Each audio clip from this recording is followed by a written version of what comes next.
Hello everyone, welcome back to my channel. So இன்றைக்கி நான் ஒரு புது புக் தான் ரிவ்யூ பண்ண போகிறேன். இந்த புக் படித்து முடிச்சே ஒரு 2 months ஆகுது. ஆனால் அது ரிவ்யூ பண்ணணும்னு நினச்சி 2 வாட்டி ரெக்கார்ட் பண்ணியிருக்கேன். எனக்கு பர்சனலாக சாட்டிஸ்ஃபைடாக இல்லை. ஸோ இன்றைக்கி கொஞ்சம் டைம் கிடச்சிது, இப்போவே ரெக்கார்ட் பண்ணி முடிச்சிடலாம் அப்படின்னு வந்தேன். அண்ட் இப்போ நம்ம பார்க்க போகிற புக் என்னென்னா the mother I never knew by Sudha Murthy. And don't mind me wearing this பளிச்சுன்னு இருக்க sari because I was doing a get ready with me video. And அதுக்கப்புறம் அப்படியே வந்து எங்கள் புக் ரிவ்யூ பண்ணலான்னு வந்துட்டேன். யூஸ்வலாக நான் புக் ரிவ்யூஸ்லாம் பார்த்துட்டு தான் புக்ஸ் வாங்குவேன். மோஸ்ட்டாக எதில் பார்த்து வாங்குவேன்னா, ஆப்வியஸாக எல்லாருக்கும் தெரிஞ்ச book reviewer the book show by RJ Ananthi. அவங்களோட ரிவ்யூஸ்லாம் பார்த்து தான் இந்த புக் நல்லா இருக்குமா இருக்காதா அப்படின்னு நான் வாங்குவேன். அப்படி நான் காலேஜ் டைமில் வாங்கின ஃபர்ஸ்ட் புக் தான் the subtle art of not giving star. So இந்த புக் நான் பர்டிகுலராக எந்த ரிவ்யூமே பார்க்காம வாங்கின ஒன்று. என்ன நினச்சி வாங்கினேன்னா, இது ஒரு ஃபிக்ஷனாக இருக்கும், கண்டினியூஸாக ஒரு ஸ்டோரி மட்டும்தான் இருக்கும் அப்படின்னு நினச்சி வாங்கினேன். But it is not. இது ஒரு 2 ஸ்டோரிஸ் இருக்கக்கூடிய ஒரு புக். வெங்கடேஷ் அண்ட் முகேஷ் அப்படின்னு 2 பேர் வருவாங்க. இது 2 பேருடைய தனித்தனியான ஸ்டோரிஸ். இது 2மே தனித்தனியான கேரக்டர்ஸ், அவங்களோட பர்சனல் ஸ்டோரி தான். இதில் எப்படி இருக்கும்னா, ஒரு ஃபேமிலி அவங்களோட பாஸ்டில் இருக்கக்கூடிய சீக்ரெட்ஸ் அது வெளியே வரும்போது அது சம்மந்தப்பட்ட பீப்புள் எப்படி ரியாக்ட் பண்ணுறாங்க, அதை அவங்க எந்த மாதிரி ஏற்றுக்கிறாங்க அப்படின்றது தான் இதில் காமிச்சிருப்பாங்க. கொஞ்சம் எமோஷ்னலான ஒரு ஸ்டோரி மாதிரி தான் 2மே இருக்கும். ஃபர்ஸ்ட் இதில் சொன்ன மாதிரி வெங்கடேஷ் அப்படின்ற ஒருத்தரோடைய ஸ்டோரி தான் சொல்லியிருப்பாங்க. அவர் பேங்க் மேனேஜராக இருப்பார் பெங்களூரில். அங்கே வந்து அவர் பக்கத்து ஊருக்கு ட்ரான்ஸ்ஃபர் ஆவார். ஸோ மோஸ்ட்டாக அவர் வந்து கிட்டே ட்ரான்ஸ்ஃபர் ஆகுற மாதிரி தான் இருக்கும் எப்போவுமே. அவர் டெய்லி வீட்டுக்கு வந்துட்டு போகிற மாதிரி. ஆனால் இந்த டைம் வந்துட்டு ஒரு 6 hours டிஃப்ரென்ஸில் இருக்கிறதுனால அவர் அங்கே போய் ஸ்டே பண்ணுற மாதிரி இருக்கும். அவரோட ஒய்ஃப் வந்து வீட்டில் ஃபைனான்ஷியலாக எல்லாத்தையுமே ஹேண்டில் பண்ணுறது அவங்க தான். அவங்கள பொறுத்த வரைக்கும் வெங்கடேஷோட அப்பாவோட ப்ராப்பர்ட்டிஸ் ஆகட்டும், இல்லை இவங்களோட அப்பாவோட பிஸ்னஸ் ஆகட்டும், எல்லாத்தையுமே எடுத்து நடத்துறது இவங்க தான். அவங்கள பொறுத்த வரைக்கும் வெங்கடேஷ் ஒர்க் போகிறது அப்படின்றதே வேஸ்ட் ஆஃப் டைம். ஆனால் வெங்கடேஷ்க்கு என்னதான் அவர் ஏர்ன் பண்ணுறது கம்மியான மணியாக இருந்தாலும், அவர் வீட்டில் இருந்து ரெஸ்ட் எடுத்துகிட்டே அவருக்கு எல்லாமே லக்ஸரியஸான லைஃப் வாழ முடியும் அப்படின்னு இருந்தாலுமே அவருக்கு நான் போய் வேலை பார்க்கணும் அப்படின்றது மட்டும்தான் ஆசை. அவரோட ஒய்ஃப் இதுக்கு பெருசாக ரியாக்ட் பண்ணலை. அவங்க வந்து நீ தேவையில்லாத வேலை பார்க்குற அப்படின்ற மாதிரி சொல்லிட்டு போயிட்டாங்க. அண்ட் இந்த வீட்டில் அவருக்கு சப்போர்ட்டிவாக இருக்கிறது அவரோட பொண்ணு கௌரி மட்டும்தான். அவங்களுக்கு ஒரு பையன் இருக்கான், அவனுமே அவங்க அம்மா மாதிரி ஹீ இஸ் இன் அப்ராட். இப்போ ஒரு டிரான்ஸ்ஃபரான ஊரில் இருந்து பக்கத்து ஊருக்கு ஒரு செரிமோனி அட்டென்ட் பண்ணுறதுக்காக போயிருப்பாரு. அங்கே சங்கர் அப்படின்னு ஒருத்தரோட பேர் சொல்லி இவர் நிறைய பேர் கூப்பிடுறதையும் எப்படி இருக்க அப்படின்னு கேட்டு விசாரிக்கிறதும் இவருக்கு கொஞ்சம் மிஸ்டீரியஸாக இருக்கும். ஏன்னா ஒருத்தர் 2 பேராக இருந்தால் பரவாயில்ல, நிறைய பேர் வந்து கேட்குறாங்க, பேசுகிறாங்க. இவர் வாயை திறந்து நான் சங்கர் இல்லைன்னு சொல்லாத வரைக்கும் அவங்களால இவர் ஐடென்டிஃபை பண்ண முடியல, அந்த மாதிரி இருக்குது. ஸோ இவர் ரொம்ப க்யூரியஸ் ஆகிட்டு யார் அந்த சங்கர் அப்படின்னு தேடி போக ஆரம்பிக்கிறாரு. அண்ட் சங்கரை தேடி போனதுக்கப்புறம் அவர் தெரியுது அவர் ஒரு ஸ்கூல் டீச்சராக இருக்கக்கூடிய ஒரு ஏழ்மை நிலையில இருக்க ஒரு ஆள். அப்படி இவர் நேரில் பார்த்ததுக்கு அப்புறம் தான் தெரியுது, ஆமா இவர் நம்மள மாதிரி தான் இருக்காரு, இதனால தான் ஊர்ல இருக்க எல்லாரும் நம்மளை சங்கர் அப்படின்னு சொல்லி கூப்பிட்டு பேசியிருக்காங்க அப்படின்னு. இப்போ அவருக்கு அவருடைய சந்தேகம் இன்னுமே அதிகமாகுது. இதை யார்கிட்ட போய் கிளாரிஃபை பண்ணிக்கிறது அப்படின்னா, அவரோட அப்பா அம்மா யாரும் இப்போ உயிரோடு இல்லை. அதனால இப்போ சங்கர் கிட்ட அவர் கேட்குறாரு, உங்களோட அம்மா இருக்காங்களா, அவங்க எங்கே இருக்காங்க அப்படின்ற மாதிரி. அவரும் என்னோட அம்மா இருக்காங்க, அவங்க எங்களோட சொந்த ஊரில் இருக்காங்க அப்படின்னு அவங்க மீட் பண்ணிக்கிறதுக்கு ஒரு சுச்சுவேஷன் அமையுது. அந்த டைமில் சங்கர் அங்கே இல்லாதப்போ இவர் அவங்க கிட்ட கேட்குறாரு, உங்களோட பாஸ்ட் என்னம்மா, சங்கரோட அப்பா எப்போ இறந்து போனார், என்ன விஷயம் அப்படின்னு கேட்குறப்போ அவங்க ஒரு கதை சொல்கிறாங்க. சங்கரோட அம்மா பேர் பாகாவா. அவங்க ஒரு கிராமத்தில் அவங்களோட அத்தை மாமா வீட்டில் தான் வளர்ந்துட்டு வந்தாங்க. ஏன்னா அவங்களுக்கு அம்மா அப்பா கிடையாது. ஸோ அத்தை மாமா வீட்டில் அவங்களோட ஒரு கசின் அவரோட இவங்க வளர்ந்துட்டு வராங்க. ஒரு ஏஜ் வந்ததும் இவங்களுக்கு கல்யாணம் பண்ணி வைக்கணும் அப்படின்ற மாதிரி பேசுகிறாங்க.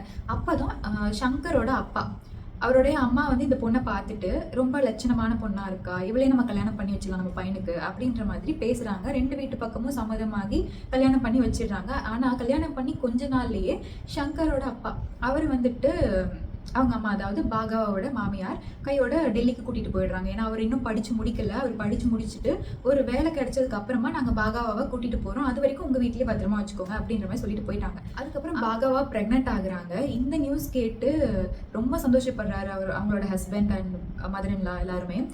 கரெக்டாக அவங்களுக்கு சீமந்தம் பண்ணுற டைமில் அவங்களோட மாமியார் அவங்க ஹஸ்பண்ட் எல்லாருமே வந்து இந்த ஃபங்க்ஷனை நல்லபடியாக முடிச்சு கொடுத்துட்டு கிளம்புற டைமில் பாகாவோட மாமியாரோட சிஸ்டர் அவங்க ஆத்தங்கரைக்கு தண்ணி எடுக்க போயிருப்பாங்க. அப்போ ஊர் மக்கள்ல சிலர் வந்து இந்த காசிப் பேசுறதுக்குன்னே 4-5 பேர் இருப்பாங்கல்ல, அவங்களாம் பேசிக்கிறாங்க, இந்த பொண்ணு வந்து கல்யாணம் ஆகி கொஞ்ச நாள் தான் அவங்க கூட இருந்தாங்க, ஆனால் எப்படி ப்ரெக்னென்ட் ஆயிருப்பாங்க அப்படின்ற மாதிரி தப்பாக பேசுறது, அவரோட கசின் கூட தான் இருக்காங்க, இவங்க 2 பேருக்குள்ளே இருக்க ரிலேஷன்ஷிப் வந்து தப்பானது அப்படின்ற மாதிரி இவங்க பேசுகிறத இவங்க கேட்டுட்டு போயிட்டு ஊருக்கு போகிற வழியில் பாகவாவோட மதர் இன் லா கிட்ட கொஞ்சம் கொஞ்சமாக சொல்லி சொல்லி சொல்லி அவங்களையும் இதுதான் உண்மைன்னு நம்ப வைக்கிறாங்க. அண்ட் அதுக்கப்புறம் என்ன ஆகுதுன்னா, ஊர்லேருந்து டெல்லியிலேருந்து ஒரு லெட்டர் மட்டும்தான் வருது. அதாவது இந்த குழந்தை என் பையனோடது கிடையாது, நாங்கள் வந்து இதுக்கப்புறம் உங்கள் பொண்ணை கூட்டிகிட்டு போக போகிறது கிடையாது, நான் என் பையனுக்கு நான் ஒரு வேறு நல்லா கல்யாணம் பண்ணி வைக்க போகிறேன் அப்படின்ற மாதிரியான லெட்டர் தான் வருது. இது கேட்டதும் அங்கே இருக்க எல்லாருமே பயங்கரமாக ஷாக் ஆகிடுறாங்க. அதுக்கப்புறம் பாகவாவோட கசின் இருக்காருல்ல, அவர் வந்து பாகவாவுக்கு சத்தியம் பண்ணிட்டு போவார். அதாவது நான் உன்னோட ஹஸ்பண்டை தேடி கண்டுபிடிச்சி, அவர் டெல்லி தான் இருக்கா தெரியும், ஆனால் அவங்களோட அட்ரஸ் என்ன அப்படின்றது உங்களுக்கு யாருக்கும் தெரியாது, அந்த லெட்டர் வந்தது இல்லையா. ஸோ அதை வச்சு இவர் நான் போய் கண்டிப்பாக கூட்டிகிட்டு வரேன் அப்படின்னு சொல்லிட்டு போவார். அப்படி போகிறப்போ அங்கே போய் பார்த்தா அவர் போய் ரீச் ஆகிற டைமில் அந்த வீட்டில் யாருமே இருக்க மாட்டாங்க. அக்கம் பக்கத்தில் விசாரிக்கும் போது அவங்க இப்போ தான் கிளம்பி போனதாக சொல்லியிருப்பாங்க. சரி, அவரும் அவங்க அதாவது அவங்க அந்த ஊரை விட்டு வேற ஒரு ஊருக்கு போகிற மாதிரி போய் பார்க்குறப்போ அந்த ட்ரெயின் வந்து மிஸ் ஆகியிருக்கும். அண்ட் அது மட்டும் இல்லாமல் போன ட்ரெயின் வந்து ஆக்சிடெண்ட் ஆகிடுச்சு, அதில் போன எல்லாரும் இறந்தும் போயிட்டாங்க அப்படின்ற மாதிரி நியூஸ் வந்திருக்கும். அந்த நியூஸில் இவங்களோட மாமியார் பேரும் கணவர் பேரும் இருக்கும். இதை பார்த்துட்டு அந்த கசின் அவருக்கு என்ன பண்ணுறதுனே தெரியாது, பாகவாக்கிட்ட அழுதுகிட்டே வந்து சொல்லுவார். பாகவா மனசுடைஞ்சு போயிடுவாங்க. கடைசியில் அவங்க என்ன நினைப்பாங்கன்னா, அங்கே பக்கத்தில் இருந்த அந்த ஆறில் அதுலேயே போய் விழுந்து செத்துடலாம் அப்படின்ற மாதிரி போவாங்க. அந்த நேரத்தில் ஒருத்தர் வந்து அவங்கள காப்பாற்றி, நீ பண்ணுறது ரொம்ப பெரிய தப்பு, உன்னோட குழந்தைக்காகவாது நீ வாழணும் அப்படின்ற மாதிரி அவங்கள காப்பாற்றி வெளியே அனுப்பி வச்சிருவாரு. ஆனால் அதுக்கப்புறம் பாகவா அந்த ஊரில் இருக்க மாட்டாங்க, அவங்க வேற ஒரு இடத்துக்கு வந்துடுவாங்க. அண்ட் இதுக்கு நடுவில் ஒரு ட்விஸ்ட் இருக்குது. அது என்ன அப்படின்றது தான் இந்த புக்கில் ஒரு ஸ்டோரி. அதை வச்சு தான் வெங்கடேஷ் வந்து சங்கர் யார், நமக்கு அவங்களுக்கு என்ன ரிலேஷன்ஷிப் அப்படின்னு கண்டுபிடிச்சாரா இல்லையா அப்படின்னு தெரியும். அண்ட் செகண்ட் ஸ்டோரி வந்து முகேஷ் அப்படின்றவரோட ஸ்டோரி. இவர் அவரோட மனைவியோட ரொம்பவே சந்தோஷமாக அப்ராடில் வாழ்ந்துட்டு இருப்பாரு. அண்ட் அங்கே அவங்க ஒரு டூரிஸ்ட் பிளேஸாக எங்கேயோ எனக்கு சரியாக ஞாபகம் இல்லை, பட் ஒரு சின்ன ஆக்சிடென்ட் ஆகிடும் அவங்க மனைவிக்கு. அந்த டைமில் அவங்கள ஹாஸ்பிட்டல் சேர்த்து ஒரு சின்ன சர்ஜரி பண்ணுற மாதிரி இருக்கும்னு சொல்லியிருப்பாங்க. அப்போது ஊர்லேருந்து இவருக்கு கால் வரும், அப்பாவுக்கு ஹார்ட் அட்டாக் அப்படின்ற மாதிரி. அவங்க மனைவி என்ன சொல்லியிருப்பாங்கன்னா, என்னால் தான் இப்போ வர முடியாது, ஆனால் நீ கண்டிப்பாக அவங்க கூட தான் இருக்கணும், அப்போ தான் அம்மாவுக்கும் அக்காவுக்கும் தைரியமாக இருக்கும் அப்படின்ற மாதிரி சொல்லி அனுப்பி வச்சுருப்பாங்க.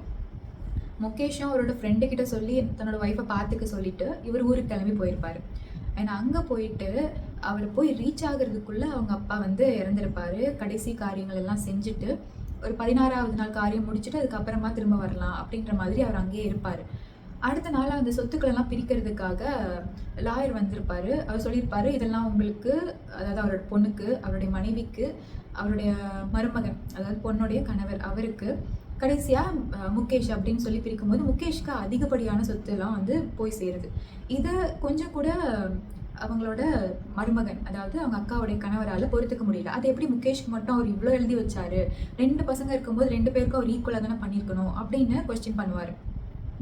அதுக்கப்புறம் இல்லை, இது என்னுடைய கணவரோட முடிவு, அது அப்படியே தான் இருக்கணும் அப்படின்னு சொல்லி அவங்க அம்மா ஆர்கியூ பண்ணுவாங்க. நெக்ஸ்ட் டே அவங்க அப்பா ரூம்லேருந்து பரன் மேலே ஒரு பழைய பொருள்லாம் எடுத்துகிட்டு இருக்கும்போது அவங்க அக்கா, முகேஷோடைய அக்கா, அவங்க கண்டுபிடிச்சிருப்பாங்க முகேஷும் அவங்களும் சேர்ந்து இருக்க மாதிரி ஒரு சின்ன வயசு ஃபோட்டோ. ஸோ அதை எடுத்துகிட்டு அவங்க ஹாப்பியாக ஓடி வருவாங்க அவங்க அம்மா கிட்ட காட்டலாம் அப்படின்னு. வழியில் அவங்க ஹஸ்பண்ட் பார்த்துட்டு அவர் கையில் இவங்க அந்த கொடுத்துருப்பாங்க, இது கொஞ்சம் வச்சுக்கோங்க, நான் போய் என்னோட தம்பியும் அம்மாவும் கூப்பிட்றேன் அப்படின்னு. அந்த ஃபோட்டோவை பார்க்கும்போது தான் இவருக்கு ரொம்பவே சந்தேகமாக இருக்கும். என்னது, நம்மளோட மனைவி நல்ல ட்ரெஸ் போட்டுட்டு நல்லா இருக்கா, ஆனால் முகேஷ் அவளுடைய தம்பி வந்துட்டு கந்தலான ஆடை, அதாவது பழைய ட்ரெஸ் மாதிரி போட்டுட்டு ரொம்ப ஏழ்மை நிலையில் இருக்க ஒரு குழந்தை மாதிரி இருக்காரு அப்படின்னும். அது மட்டும் இல்லாமல் இவங்க 2 பேரும் அக்கா தம்பி மாதிரி இல்லை, 2 பேரோட வயசும் ஒரே வயசு மாதிரி தான் இருக்குது. இதில் எப்படி இவர் தான் தம்பி இவங்க தான் அக்கான்னு சொன்னாங்க அப்படின்ற மாதிரி இவருக்கு ஒரு கொஸ்டின் வரும்.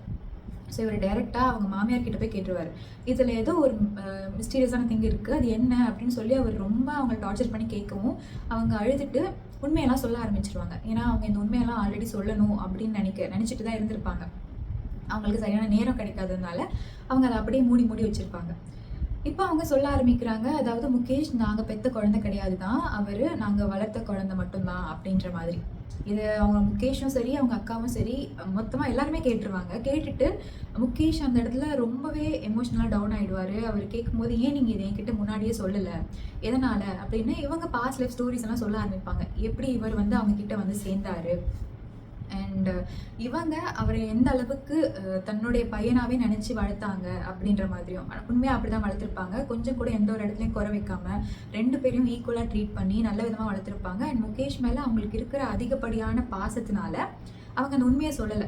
ஏன்னா அப்படி சொல்லிட்டா எங்கே நம்மளோட பையன் அவனோட உண்மையான அம்மாவை தேடி போகிறேன் அப்படின்னு நம்மளை விட்டு பிரிஞ்சு போயிடுவானோ அப்படின்ற பயத்தில் அவங்க எதையுமே சொல்லலை. அண்ட் அடுத்த நாள் என்ன ஆகுதுன்னா, அவங்க பயந்த மாதிரியே முகேஷ் வந்து அவங்க அம்மாவை தேடி போகணும் அப்படின்னு கிளம்புறாரு. இவங்களுக்கு ரொம்ப கஷ்டமாயிடுது. ஆனால் அவர் முகேஷ் போகிறதுக்கு முன்னாடி சொல்லிட்டு தான் போகிறாரு, நீங்கள் பயப்படாதீங்க, என்னதான் இருந்தாலும் எனக்கு நீங்கள் தான் அம்மா. எனக்கு ஒரே ஒரு விஷயம் மட்டும் தெரிஞ்சுக்கணும், அவங்க எதனால் என்னதான் கஷ்டமாக இருந்திருந்தாலும் எப்படி அவங்களால என்னை விட்டுட்டு போகிறதுக்கு மனசு வந்தது, எப்படி அவங்க என்ன உங்ககிட்ட கொடுத்துட்டு போனாங்க அப்படின்றத நான் கேட்டே ஆகணும். அந்த ஒரு விஷயம் மட்டும் எனக்கு தெரிஞ்சுக்கணும் அப்படின்றதுனால நான் போகிறேன், போயிட்டு நான் வந்துடுவேன் அப்படின்னு ப்ராமிஸ் பண்ணி கொடுத்துட்டு போகிறாரு. இவங்க அம்மாவும் சரி ஓகே அப்படின்னு சொல்லி அனுப்பி வைக்கிறாங்க. இவர் அவங்க முன்னாடி பல வருஷத்துக்கு முன்னாடி இருந்த ஊருக்கு போயிட்டு இவங்க பேர் சொல்லியும் கஷ்டப்பட்டு எப்படியோ தேடி கண்டுபிடிச்சி அவங்கள போய் பார்த்துடுறாரு. அவங்க இன்னுமே ஒரு ஏழ்மையான நிலையில தான் இருக்காங்க. அப்படி இருக்கும்போது அவங்கள பார்த்து அவர் கேட்குறாரு, என்னை எதுக்காக நீங்கள் இவங்க கிட்ட விட்டுட்டு போனீங்க அப்படின்னு. அவங்க சொல்லுவாங்க, உன்னோட நல்லதுக்காக தான் நான் விட்டுட்டு போனேன். நம்ம அந்த கதையை வந்து இப்போ முகேஷை வளர்த்த அம்மாவே சொல்லியிருப்பாங்க. ஏன்னா முகேஷோடைய உண்மையான அம்மா அவங்க ஒரு குடிகாரனை தான் கல்யாணம் பண்ணியிருப்பாங்க. அதாவது அவங்க எல்லாருமே ஒரு ஏழ்மையான நிலையில் இருக்கவங்க. அவர் கல்யாணம் ஆகி போனவங்க ஒரு குடிகாரன். அவங்களோட மாமியார் ரொம்பவே மோசமானவங்க. இவங்களை பொறுத்த வரைக்கும் முகேஷ் வந்து ஒரு தீய சக்தி மாதிரி. இவன் இருக்கிறதுனால தான் எதுவுமே விளங்க மாட்டேங்குது, இவன் இருக்கிறதுனால இந்த குழந்தைங்களெல்லாம் அபசகுணம்னு சொல்லி பார்ப்பாங்களே சில ஆளுங்களாம், அந்த மாதிரி பார்க்குற ஒரு ஆள் அவங்க. ஸோ இவனால தான் நம்ம குடும்பத்தில் இன்னும் கீழே போயிட்டே இருக்கும் அப்படின்ற மாதிரி யோசிப்பாங்க. அண்ட் ஃபைனலாக நம்ம இந்த ஊர் விட்டு இன்னொரு ஊருக்கு போய் பிஸ்னஸ் பண்ணி பொழைச்சிக்க போகிறோம். ஆனால் இவன் அதாவது அன்லக்கியான இந்த குழந்தை வரக்கூடாது, என் கூட வரக்கூடாது. அப்படி இல்லைன்னா அவங்க என்ன சொல்லியிருப்பாங்க எனக்கு கரெக்டாக ஞாபகம் இல்லை, ஆனால் அவங்க கூட வரக்கூடாது அப்படின்றத மட்டும் சொல்லியிருப்பாங்க. அண்ட் இவங்களுக்கு அவங்களோட அம்மா கிட்ட விட்டுட்டு போனாலும் தன்னோட பையன் படித்து முன்னாடி வருவான்னா கேட்டால் கிடையவே கிடையாது. அதே மாதிரி ஒரு ஆர்ஃபனேஜில் சேர்த்தாலும் கண்டிப்பாக அவன் நல்ல விதமாக வளருவானா தெரியாது. அந்த டைமில் வந்து இவங்களுக்கு முகேஷோடைய இப்போ வளர்த்தாங்கல்ல அந்த அம்மா அப்பாவோட ஃபேமிலியோட ஒரு ஃப்ரெண்ட்ஷிப் உண்டாச்சு. இவங்க இந்த ஊருக்கெலாம் பொண்ணு டாக் வர்றதுக்கு முன்னாடி.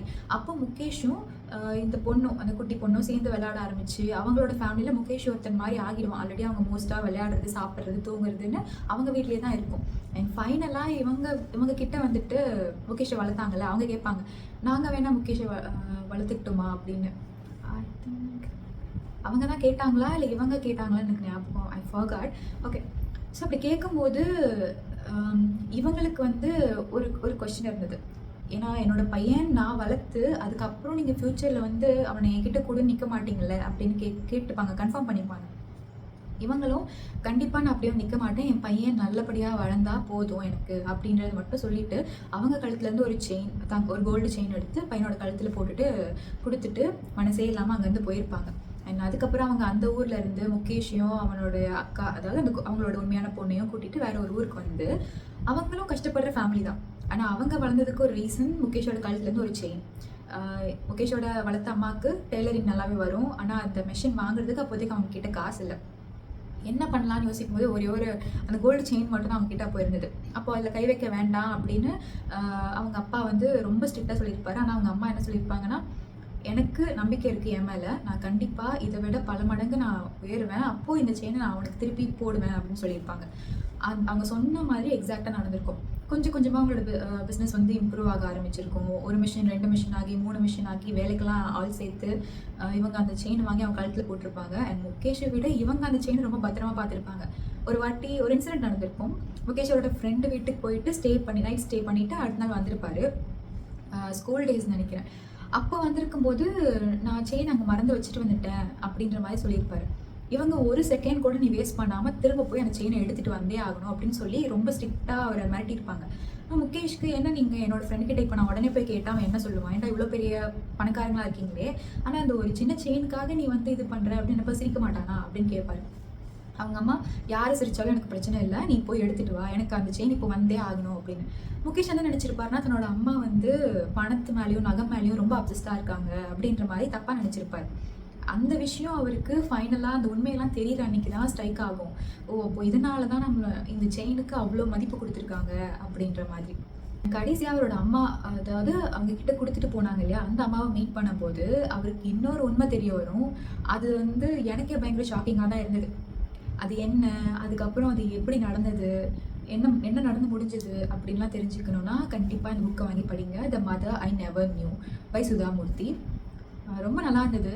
எனக்கு இந்த புக்லேருந்து நான் புரிஞ்சுக்கிட்ட சில விஷயம் என்னன்னா, ஒரு பொண்ணுக்கு இன்னொரு பொண்ணு எதிரி. இதை பர்டிகுலராக அப்படி மென்ஷன் பண்ணி இல்லை. இதில் மோஸ்ட்டாக நம்மளோட ஃபேமிலி பேக்ரவுண்டில் இருக்கக்கூடிய பாஸ்ட் சீக்ரெட்ஸும் அது வெளியே வரும்போது நம்மளை எப்படி அஃபெக்ட் பண்ணுது, அதாவது அந்த சம்மந்தப்பட்ட பர்சனை எப்படி அஃபெக்ட் பண்ணுது, அதுக்கு அவங்க எப்படி ரியாக்ட் பண்ணுறாங்க அப்படின்றதும் அப்படி தான் கொடுத்துருக்காங்க. ஆனால் இந்த புக்கில் பார்த்தீங்கன்னா, நம்ம பாகாவா எடுத்துக்கலாமே, அவங்கள பற்றி அந்த 4 பேர், அந்த 4 விமன் காசிப் பண்ணாமலோ தப்பாக அவதூறான விஷயங்களை பரப்பாமல் இருந்திருந்தாங்கன்னா அவங்களோட லைஃப் ரொம்ப கீழே போயிருக்க வாய்ப்பு இல்லை. அவங்களும் ஒரு நல்ல லைஃப் வாழ்ந்திருப்பாங்க அவங்க கணவரோட. அண்ட் 2வது கதையிலையுமே அவங்க இதில் 3 women சம்மந்தப்பட்டிருப்பாங்க.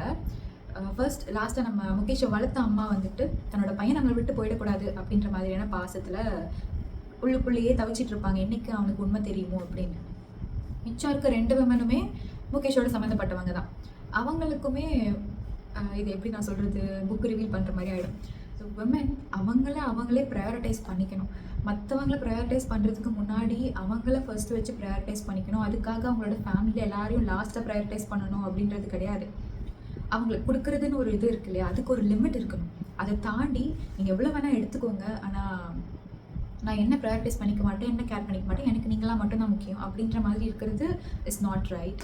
If you feel like reading this book, நான் இது எங்கே வாங்கினேன் அப்படின்னு கீழே டேக் பண்ணுறேன். உங்களுக்கு பிடிச்சிருக்கு அப்படின்னா like, share and comment, and don't forget to subscribe to my channel. Thank you, bye.